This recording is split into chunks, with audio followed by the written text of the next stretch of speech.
I'm Sarah Wilson, and you're listening to the Roots and All podcast.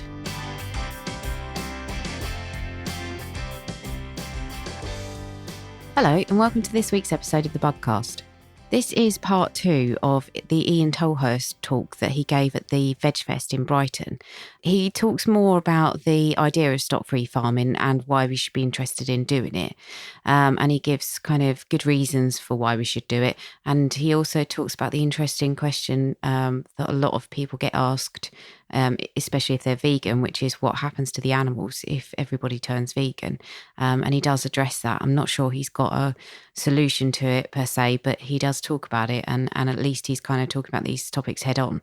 If you're not vegan and you're not interested in farming, but you are interested in where your food comes from and you're also a gardener, I think this episode is going to be really relevant to you. So give it a go, and I hope you enjoy it.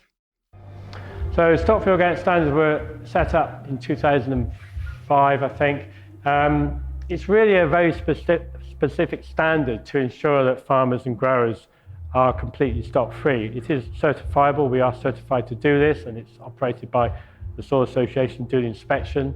But the actual standards were set up by the Vegan Organic Network, and I worked with several other people on this standards. We were the first ever in the world to have such a standard. And it really is about excluding livestock from the farm. We don't bring animal manures in, we don't do any killing of animals, we don't do any blood sports, obviously. We don't produce food for livestock, so we're not able to grow cereals, for example, to feed to animals. That wouldn't be allowed. And the idea really is to try and make the farmers as near self-sufficient as possible in terms of fertility. So there's no animal products used at all. And why would we want to go stock-free? Well, most organic farms, particularly vegetable farms, would be bringing manure from somewhere else. And we call these ghost acres. It's somebody else's land that you're using to support your fertility. And there's an ethical question around that. You know, why would we be importing somebody else's fertility when we should really be using our own? And that's the question, because if everybody was to go organic, there wouldn't be enough manure around to make it work. There would be a demand for more livestock rather than less livestock. So if we're going to gradually reduce livestock production in the world, and I think almost everybody agrees that that is necessary. It's taken a long time for people to come up with that idea, but most people have a problem disputing that theory that we need to reduce livestock. We have to get fertility from somewhere. If it doesn't come from animals, it has to come from somewhere else. So we actually develop our own fertility cycles within the farm. So we're not dependent on somebody else's land, which we import. It's the nearest thing you can get to a closed farm system, and that's where we're really aiming to go. And it's productive. We produce very good yields of vegetables on land which is not generally considered to be vegetable production land. It has a very low carbon footprint, because once you start excluding animal manures, you exclude a whole lot of carbon as well, which you would have to otherwise pay for. There's no reliance on animal culture. We don't need livestock farms in order to survive and grow crops. And it avoids the problems of sourcing inputs, because inputs to any farm, any input to a farm has a cost. It has an environmental cost, has an economic cost, and it has a cultural cost as well. So we've excluded as much as possible from importation to the farm. We rely a lot on biodiversity. Biodiversity is the driver of the farm. Everything we do on the farm is really about encouraging and developing biological systems. That's what we do. We actually develop a biological system, and we grow vegetables within that. And the vegetables are a byproduct of the biodiversity. The biodiversity comes first. The vegetables fit in around that rather than the other way around. So it's very much about working for us and the farm and the environment. And it's a whole farm system. So everything on the farm is considered as a whole. We don't look at independent components on the farm, the soil, green manures, rotation, everything becomes part of the whole. Right, the problem. In terms of livestock on farm, my real awakening to this was back in 1984, when I heard somehow through the news that during the Ethiopian famine, and this was a horrible event which was widely publicized. People were dying, by the second in Ethiopia, and this country was importing cereals from Ethiopia at that time. And this suddenly, to me, this really shook me badly. Why are we importing cereals to to feed our cows, and people in Ethiopia are dying of famine. And this, to me, was the kind of the awakening of what was going on. And I hadn't really considered the global impact of agriculture in anything like this detail until this happened. So this was a big awakening for me. I mean, most people ignored it. I mean, the media ignored it. It was, if this happened today, it would be all over the media. But in those days, it wasn't considered to be a problem. You could carry on. You could carry on importing food from countries and let people die. That was kind of how things happened. And then there's the scandals of stolen acres. I've already pointed out, if you farm organically or even conventionally, you bring manure from somewhere else, you are stealing somebody else's land to maintain your productivity. And then there's, feeding the world. One of the questions I often get asked is, how are you going to manage to feed the world on this system? Well, actually, we're not actually managing to feed the world anyway at the moment. Feeding the world is not about food. Feeding the world is about politics. If you've got money, you don't go hungry, no matter where you live. It's not about the lack of food. There's plenty of food around. Half of it gets thrown away anyway. It's about the politics of food. So we don't have a problem with feeding the world. We certainly shouldn't have a problem with feeding the UK. But this country is only 50% self-sufficient in food. We import 50% of our food. It's a horrendous amount. During the war years, when arguably people were better fed than they've ever been since, we only imported something like 5% of our food. We lived on 95% own production, and we did that. We got to that point within 2 years. From 1938 to 1940, we scaled our agriculture up to such a point where we took nearly all the livestock out, improved the agricultural system by growing many more vegetables and many more cereals and feeding people those crops. And everybody was better fed. They didn't like it because they didn't have much meat or eggs, but they were much better fed. And we managed to feed everybody without importation. But nowadays, we're back to importation because people's demands are so much higher. People want Calabrese all year round. They want strawberries in the middle of winter. Things which actually are not technically possible in this country, even with modern methods. So we have to import, and it's really about people's expectations. So there's no shortage of food around. It's just in the wrong place at the wrong time. Not enough land for primary food production. Well, there is actually. If you were to reduce, just in UK, if you were to reduce the livestock element of food production by around 50%, you would release enough land to feed everybody. So you wouldn't even have to cut out animal production completely. You just cut down by 50% and stop feeding cereal-based products. So there is plenty of land. There's no shortage of land. And even in a small country such as ours, if people's diets were to change dramatically, and that really means they have to cut out a lot of meat and dairy products, then there would be enough land to feed everybody. And the carbon footprint. Animal agriculture makes a huge demand on carbon in terms of the emissions, because of the methane and nitrous oxide and carbon dioxide, but also because the systems, the industrial systems that go into supporting that livestock farming. We've got buildings, we've got lorries, we've got transport, we've got ships, we've got abattoirs, we've got processing, we've got all that stuff which has a huge carbon footprint. And then there's greenhouse gases. I'll go more into that in a minute. Pork and poultry. Pork and poultry and dairy actually, the real offenders. They actually use far more of the world's agricultural resources than any other livestock farming. They eat a lot, they eat a lot of cereals.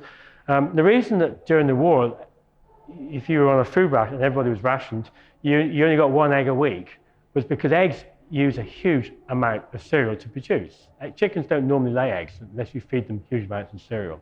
So pork and poultry and dairy are huge consumers, and even if this was cut down by a percentage, it would make a big difference to the whole situation. And then consumers' expectations about what they expect to eat. People are increasingly wanting to eat more of an animal-based diet because they tend to feel that is a sign of wealth and affluence. And this, as we know, is not very good for the planet. I'm going to bore you with some graphs now, and some bar graphs. This is really about the contribution that agriculture makes to greenhouse gases. And you can kind of read it for yourself, really. But fertilizers don't actually add that much. It's significant, but it's quite a small amount. The biggest factor in terms of, the pale blue is carbon dioxide equivalents per year, and the dark blue is carbon dioxide equivalents per year, and the pale blue is global greenhouse gas emissions, percentage of. Now, the big one really is the land conversion to agriculture. This takes up produces a lot of carbon and a lot of greenhouse gases, because you're taking out tropical rainforest, you're losing forest, and a lot of this forest is going into producing soya, which goes into the animal feed. Something like 85% of all the soya grown in the world goes to feed animals. It doesn't feed people, it goes to animals. So it has a huge effect on the climate change. And direct methane and nitrous oxide, which comes from animals farting and belching, and land tillage also makes up a significant amount. I mean, the total bill in terms of the percentage of greenhouse gases contributed by agriculture come to 30%. It's a big figure. So, agriculture has a big role to play in terms of mitigating climate change. Methane, nitrous oxide, and carbon dioxide, these are all the main emitters from agriculture and other industries as well. Carbon dioxide is actually not much in terms of the actual pollutant effect. The big one is nitrous oxide and methane. And this is where animals come in, because they produce a lot of both of these things. The main culprits are livestock, fertilizer. I mean, the production of fertilizer uses a lot of electricity, it uses a lot of carbon, and then that gets dissipated into the environment. So, it's a net use of carbon. The use of fossil fuels, which goes into making fertilizers, and fossil fuels for machinery, for equipment, and primarily for all the chemical products are made using fossil fuel. Soil disturbance, every time you turn ground over, you can release carbon. If you do it badly, you do it wrongly, the wrong time of year, you can put huge amounts of carbon into the atmosphere. Even organic farmers can do this badly. If you go out and plough a field in November and leave it all winter long with nothing on it, you have a huge loss of carbon and nitrogen. So you're increasing the carbon content of the air, you're also increasing nitrous oxide content in the air. So soil disturbance can be really damaging. And this is why on our farm and other farmers who are concerned about these things, they have a completely different approach to farm tillage of soil. And then changes in land management. As soon as you start taking trees out and burning them, you're losing huge amounts of carbon. And also the soil then becomes very, very vulnerable to damage and erosion and loss of further carbon. So these are the main culprits. But animals figure quite highly in this. I mean, animals are as bad as transport. In fact, I think they're worse than transport. Of the entire land surface area, this is not the whole, it's the farmed land surface of the area. 30% goes to arable production, 33% goes to arable production for feed. If you look around the UK, every 100 acres of cereals you see, almost 70 acres is grown for livestock. Only 30 acres goes to people. And of that 30 acres, most of that goes for biscuits and cereals. It doesn't go into bread. The amount of land you need to grow bread to feed the UK is tiny. So most cereals in the UK, the majority of cereals in the UK, are going directly to livestock, and there's a huge loss in that. It involves the reduction of 18% of all greenhouse gases. 80% of agricultural emissions come from livestock. So if you look at all the rest of agriculture put together, it only amounts to 20% of the production of greenhouse gases. So all the cereals, all the fruit, all the vegetables has a much smaller percentage of greenhouse gas emission than agriculture from livestock. And the increased prosperity of people has led to the higher demand for animal products. I mean, we see what's going on in China at the moment, where 30 years ago, China was largely a vegetarian population, and that's changed dramatically in just one generation, when suddenly huge numbers of people want to consume in the way that people in this country and America consume. The use of fertilizer and agrochemicals, this uses oil, it emits nitrous oxide, it's damaging to the environment in many ways.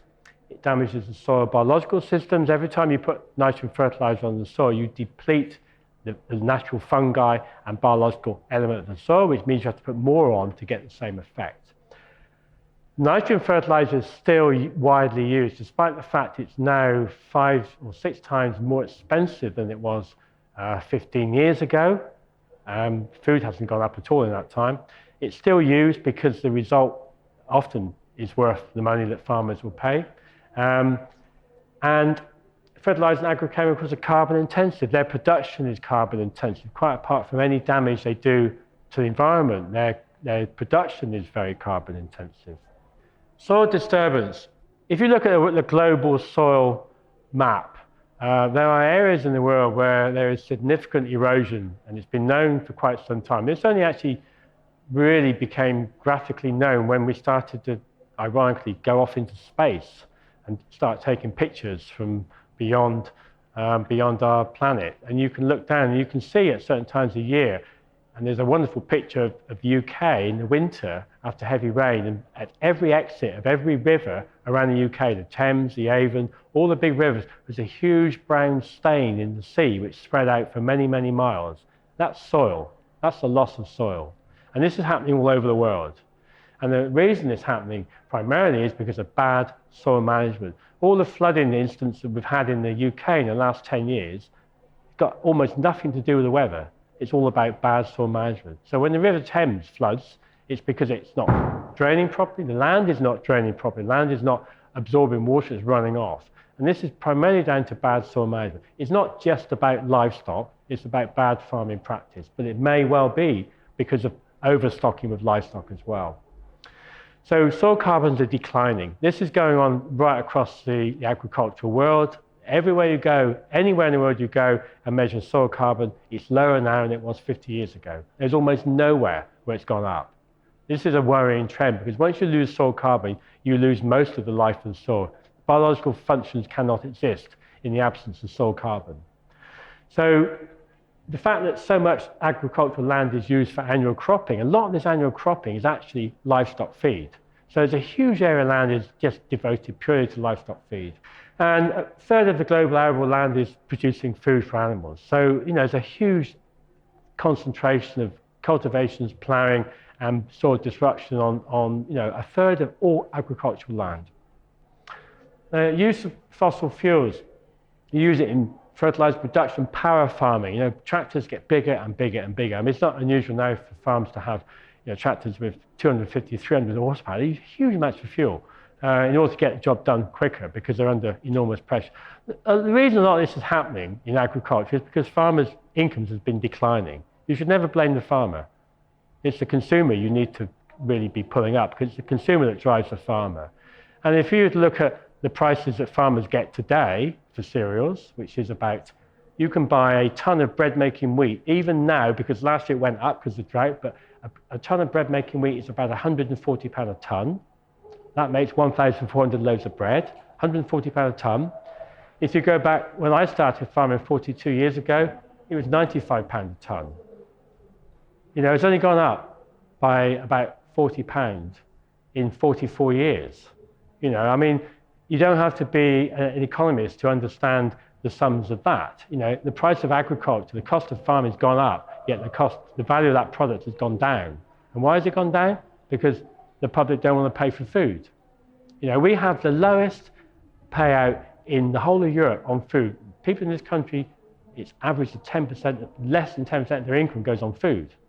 I mean, it's a tiny amount, but most people, you ask them about food, it's too expensive, we can't afford organic, that's 10, 15% dear, that's too expensive, And, this public perception that food is expensive is something which governments have pampered to for decades and generations. And the reason agriculture is in such a state is because people don't actually want to pay a realistic amount of money for food because they'd rather have holidays, cars, and all the other stuff that we enjoy. So you shouldn't really blame the farmer for this. It's not the farmer's fault. It's the consumer that drives everything. So soil is losing carbon.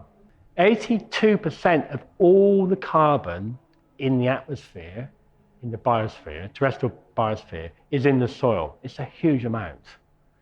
Forget about rainforests. Okay, they're important, but the main carbon sink is in the soil. So the potential for carbon capture is high. And, agriculture, because of the economics of agriculture, has missed this point completely.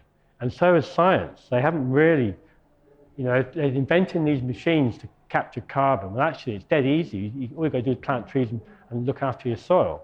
Changes in land management. A lot of the CO2 comes from forest clearance. I mean, this has happened significantly over the last 50 years. I mean, if you look at, the way the Amazon has been cleared in the last 50 years is quite horrendous.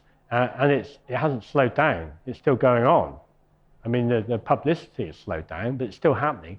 Every year, a huge swathe of forest gets taken out for palm oil production, because palm oil is a big thing. It has a huge effect on the climate and soil carbon content. This picture of a tree, this is on the edge of one of my fields, and I've never used this picture before. And I thought, I need to put this picture in, because this is like the epitome of carbon capture. This tree is 350 years old. It was planted just after the last time we had a civil war. It's hollow. You can stand. My grandchildren go down there and they get in there, stand. It's a little fairy cavern. They can stand up in there. It's a wonderful place. It's full of biodiversity. It's got a huge amount of carbon caught up in that tree. Long term, it's been hundreds of years there, and it supports hundreds and thousands of different insects. This tree in the summer will be using 1,500 litres of water every day to support growth. You know, it's a phenomenal piece of work, it really is. And, you know, we're never going to have trees like this, because they live too long and we haven't got time to wait. But, you know, the integration of trees into agriculture and the replacement of trees has to become a priority. So, can stock-free agriculture save the world? Well, I don't know about saving the world. I think we need to go a long way to save the world, but we've got to start somewhere. And agriculture really has been the cause of so many problems, but also it offers a whole lot of solutions. You know, if we just change the way we manage land and change people's attitudes to food and land production, we have a potential for actually a really fantastic way of improving the environment and improving food production and improving people's health at the same time. Fertility building, we don't use any fertilizers at all. We don't even use organic ones. We just don't buy them. We use nature's way of dealing with soil. We use fertility building plants such as this red clover, and that's just one of many. We have over 30 or 40 different green manure species we use. They're fantastic. You know, they're beautifully designed. You plant them, they take nitrogen out of the air, put it back in the soil, produce carbon. They photosynthesize from the sun. They capture the carbon from the photosynthesizing of the sun and put it back in the soil. I mean, it's a perfect machine. You couldn't invent anything better. So it works very well. So we use plants such as this for developing fertility. And this cycle of nitrogen, which you can get through photosynthesis, is only applicable to certain plants, it's legumes, but it depends on fungi and bacteria in the soil. If you put these clovers on a field that's been growing oilseed rape and barley for the last 50 years, it will not work. It will take years to work because there's no natural fungi, bacteria in the soil for this process to happen. So you need the health of the soil to make it work. You can make it work relatively quickly. I've worked with farmers who have converted from conventional to organic, and you know, within 3 or 4 years, you see huge changes in soil in terms of the improvement of the soil. It can be done in a relatively short period of time. But building carbon takes a long time. You can build nitrogen, you can build bacteria and fungi, but to replace carbon is almost a lifetime work.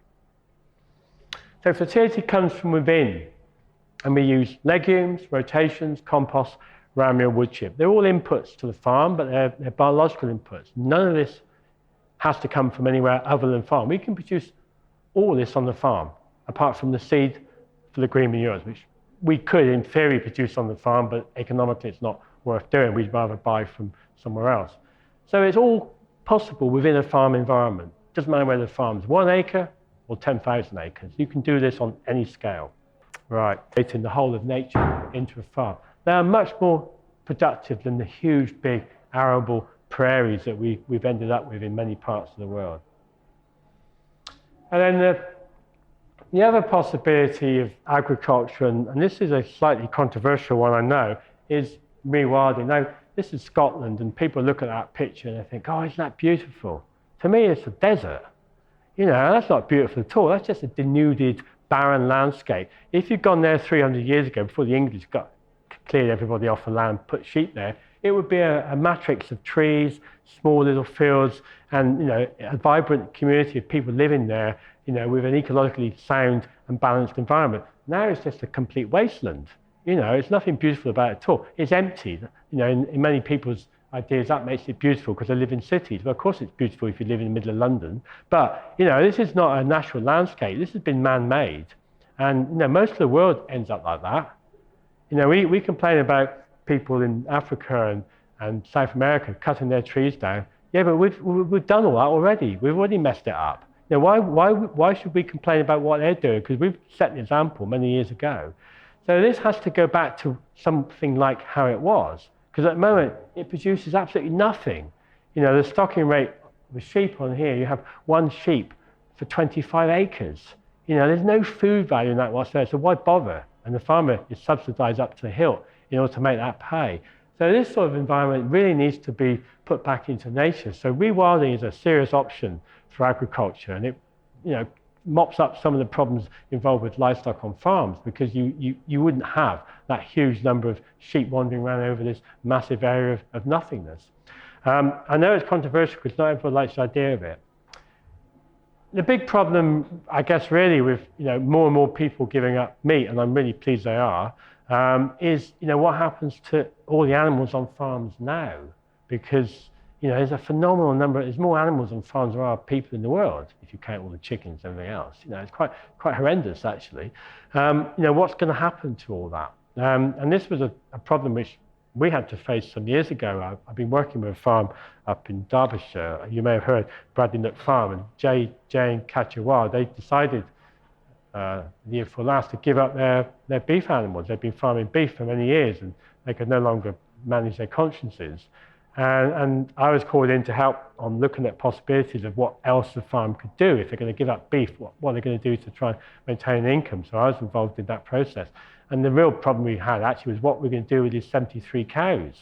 You can't just take them to the abattoir. Obviously that's not an option any longer. When you made that decision to give up animals for ethical reasons, you have to find a way of dealing with those animals. So in that case, luckily, an animal sanctuary came forward and offered a place on their farm. So they took pretty much all of it. The farmer did actually keep a few. He couldn't bear to be without a few animals, so he kept some. Those animals will stay on that farm for the rest of their life. He won't breed from them, and neither will the animal sanctuary. They won't breed either. So one of the problems really is, agriculture continues breeding livestock to replace them, but that will stop. If production of meat goes down, and meat farmers are getting worried about this because they have seen a decline in demand over the last 2 or 3 years. So reduce breeding. So in other words, really farmers will, in many cases, stop breeding livestock. If they're going to get rid of them, they'll stop breeding. And that reduces the numbers quite significantly. However, there will be a lot of animals to rehome. If, for argument's sake, 1/4 of the population UK became vegan in the next 25 years, that does have a huge impact, and that does involve a huge number of animals. And they have to go somewhere. They can't just go to the abattoir, so they would have to go be rehomed. So actually, there would still be a lot of animals around. So there'd still be a lot of farms farming animals just until they ran out of life. So if you take cows, for example, they can live for 30 or 40 years. This is a serious commitment. Somebody has to pay for that. You cannot home, 1/4 of the UK's livestock for free. It's going to cost a lot of money to feed them. They have to be fed. There'll be a whole industry built up around feeding homed animals. This is something which has been a difficult issue for people to deal with in terms of what the practicalities are of a large-scale change to a vegan diet. And I'm all in favour of a large-scale change in people's diet. But I think if it happened overnight, it would be a disaster. This has to happen quite slowly. If everybody got out tomorrow and says, "Oh, we're going to be vegan," we're into serious problems. Forget about Brexit. This would be even bigger than that. So it needs to be thought through really carefully. There's always a case for livestock. We are a stock-free farm. We have no livestock at all, but there could be a possibility on a farm which could still be stock-free and vegan, where they actually house animals, look after them purely for environmental reasons, where you want grazing on hillsides to preserve certain diversity, or maybe within woodland management there's a case for livestock to be used as well. So we're not looking at a complete loss of all livestock from all farms. So the solution. I like to think that stock free organic has led the way in some possibilities for the reinstatement of a proper agriculture which is much less dependent on livestock, because it's really the only way we need to go. And also in terms of making optimum use of all land, because land is often not well used. It's often wasted. If you're feeding livestock, so much land has gone into feeding livestock. It's a huge waste.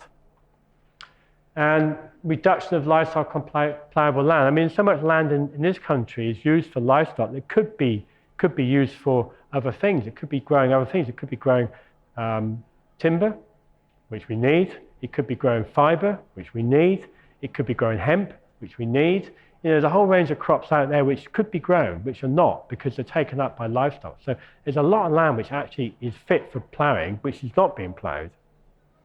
And then avoiding cereal-based livestock systems. So if we're going to do anything at all, we have to start somewhere. So we start with reducing how much cereals animals are fed, because at the moment, like I say, almost 70% of all UK cereals go into livestock production. It's a huge waste of land. It's a massive waste of land. Feeding pig and poultry and dairy. I didn't put dairy, but pig, poultry and dairy are the huge consumers of cereal-based products. They get through huge amounts. For every pint of milk which is produced, the area of, I can't remember the figures now, but the area of land needed to grow the cereal is vast. It's like the size of this room or something. It takes a lot of energy to grow these animal products. And that energy is tied up in land and arable crops. Reinstate forest production. As a nation, we have only around, I think it's 12% of our land is forested. It's actually more than it's ever been for quite a long time, but it's still nothing like enough. We need to really up our game in terms of forest reinstatement, because we are really short of forest in the UK. And the work that we're doing on our farm in terms of how much land would we need to support the farm in fertility if we were using wood chip, for example, kind of looks like we might have to perhaps have 20% of our land in trees. We've already got 10% in, because that's hedges and coppice land. We need to put another 10%, which is quite doable. We can do that quite easily. In fact, there's even grants to do it. We could even get some money to plant some more trees. So it is possible to reinstate forest production. But the concept, the way people think at the moment is that forestry is a separate business from farming. It's not. Forestry is part of agriculture. It should be part of agriculture. So we need to integrate forestry with farming and not keep it as a separate unit. And then, if there is grazing left, and I cannot be as naive as to think that everyone's going to give up meat anyway. There's always going to be people eating meat. There'll always be a demand for meat. You cannot ever get away from that. Then there has to be an extensive grazing which involves woodland, because it needs to be forest-based, and some arable land as well. I mean, you have to accept that not everyone's going to give up meat straight away. And then there's a possibility of hill land, which can be, hill land can grow crops. The difficulty with hill land is harvesting things. You can grow trees on any slope, even if the soil is only, that deep. You can still grow trees. You can grow good harvestable nut trees and a whole range of different food-growing trees. The difficulty is harvesting, because you cannot mechanize it. It's too complex to mechanize. So it depends on hand labor, which is expensive. And there's the possibility of using livestock as an aid for management in pastures and forestry conservation, because livestock do have very specific uses. I mean, we say our farm is stock-free, but we have deer running through, we have badgers running through, we have foxes running through, we have rabbits running around. We have a whole lot of livestock already there, and they are part and parcel of the landscape of the country. And then there's the rewilding of uplands and non-farm areas, and I know this is controversial. A lot of people have quite strong opinions about whether this should or should not be done. When you start talking to farmers about reintroducing wolves, they throw their hands up in horror. And reinstate people to land, because there's really just not enough people on the land. The land is short of people, and the problem really is that the wages are too low. Thank you for listening, and thanks also to the Vegan Organic Network, who invited me down to record the session at VegFest. I hope you enjoyed it, and I will catch you next Tuesday.